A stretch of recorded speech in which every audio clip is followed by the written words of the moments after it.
I never said Marcos resign. Marcos resign is a pointless call. Hindi magre-resign yan. Nakita niyo ba yung tatay? 20 years? Yeah. Oh, that is a pointless call. Tingnan niyo yung DNA niya na ayaw yan umalis ng pwesto.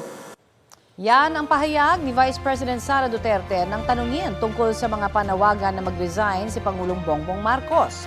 Wala raw itong kabuluhan, sabi ng bise. Ang dapat daw gawin ng Pangulo ay ang kanyang trabaho na anyay hindi naman nagagawa. Hiling ng bise, pumayag na si Pangulong Marcos na magpa-drug test at sagutin ang issue ng national budget. Dagdag pa niya, hindi sapat ang ginagawa ng Pangulo kontra katiwalian. Hindi rin daw siya naniniwalang may integridad ang Independent Commission for Infrastructure dahil si Pangulong Marcos mismo ang bumuo nito. Sagot naman ni Palace Press Officer Undersecretary Claire Castro, puro salita at bintang lang ang bise. Nilalabanan daw ngayon ng presidente ang corruption na hindi raw nagawa ng nakaraang administrasyon.